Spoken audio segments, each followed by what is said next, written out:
Hello everyone, welcome to Harry's Book Cafe.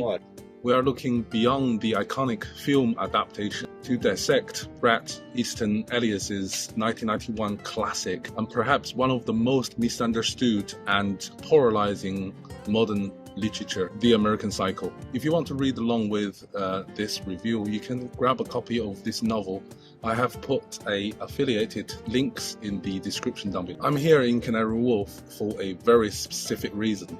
Look at this skyline, this towering glasses and steel and hyper-polished corporate architecture. This isn't just a backdrop, it is the literal metaphor for Patrick Bateman's headspace. Canary Wharf was built with a hyper-focused singular purpose to be a flawless engine for global finance. It is a private property, heavily monitored, meticulously swept, and completely scrapped from any nature. There is no street art, no messiness, and no historical soul. It is the world of pure steroid surface, and that artificial perfection is where exactly Patrick Bateman thrives. Because he is the man who cannot handle genuine human depth, human emotion. He needs to be perfectly curated, controlled, and packaged. Most of the people know this novel through the darkly comic and brilliant performed movie starring by Christian Bale. They think this as a sleek thriller about a serial murderer from Wall Street. But if you ever only watch the movie, picking up this novel is going to give you a massive cause of wind splash. The movie, as dark as it is practically a Disney film next to the book. Ellis's test is infinitely darker, more grueling and experimental. Violence in the book isn't just cinematic, it is stomach-crunching, relentless, and intentionally monotonous. But the most jarring part of the book, the thing that almost trips up every first-time reader, is the structure. Ellis deliberately break up the narrative so that every other chapter completely holds plot to deliver a exhaustive, multi-paged critique of 1980s pop music. You will go from a scene of horrific, mind-numbing depravity straight to a flat, essay-styled review of discography of Huey Lewis and the News, Genesis, or Whitney Houston. Why does Ellis do this? On the surface, it feels like filler. It's maddening to read. But that frustration is exactly the point. Patrick Bateman has no soul. He tells us this himself. He is an entity, an idea, a fabrication. Because he lacks a genuine human interiority, he fills the void with consumer data. He defines his existence entirely by what he wears, where he dines, and what he consumes. When Bateman reviews a Whitney Houston album, he isn't expressing artistic passion. He is reciting marketing copy. He treats pop music with the exact same detached, obsessive, catalog-style detail that he uses to describe the brand of clothes his colleagues wear, and crucially, the exact same detachment he uses to describe his crime. By sandwiching horrific violence or empty corporate vanity directly next to an essay about Phil Collins, Ellis accomplishes two things. The first is equivalence.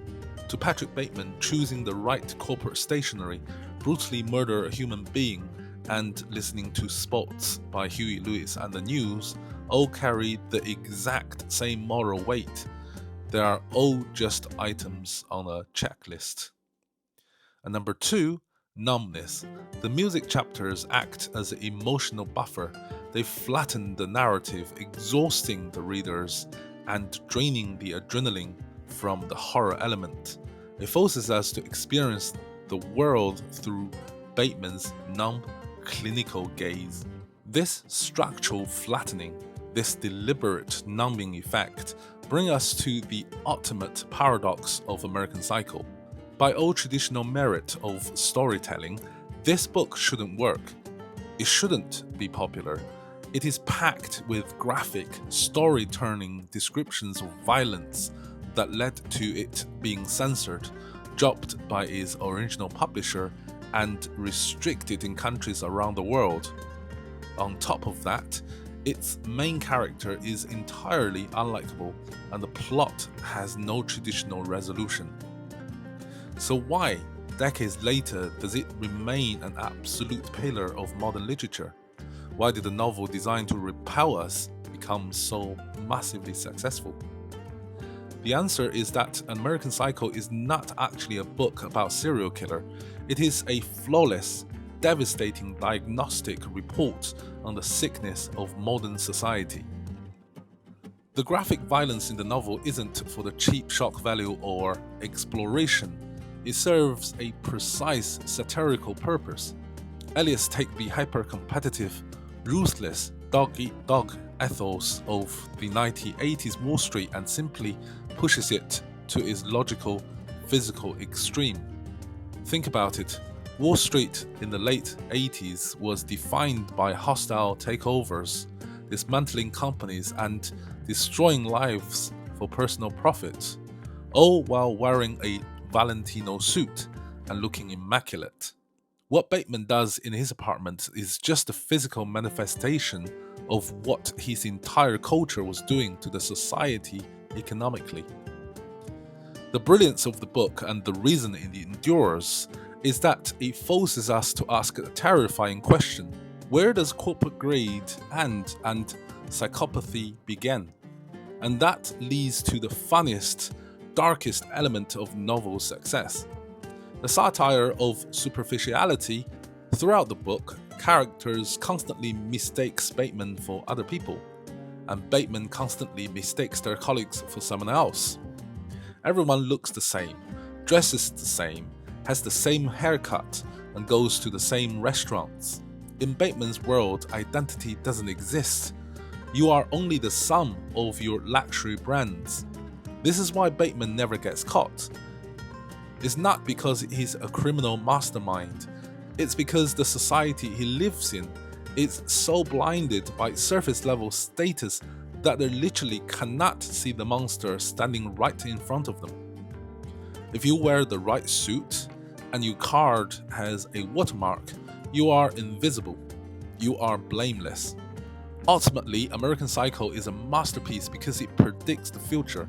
Long before social media, influencer culture, and algorithmic obsession with coercion, Ellis shows us the horror of a life lived entirely on the surface.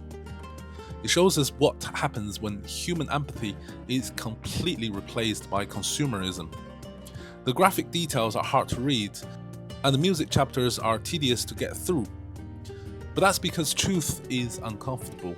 It's a book that refuses to give you a clean, comfortable Hollywood ending because the societal critique it's making doesn't have an easy answer. Next time you look at Patrick Bateman, don't just look at the mask of sanity. Look at the world that built him. Because the scariest thing about American Psycho isn't that Bateman exists, it's how easily he blinds in. Thank you for watching this video, guys. That's the end of this review. If you like it, please share it with your friends, give it a thumb up and subscribe to the channel. And don't forget to check out the affiliated link in the description down below. And I will see you next week. Cheerio.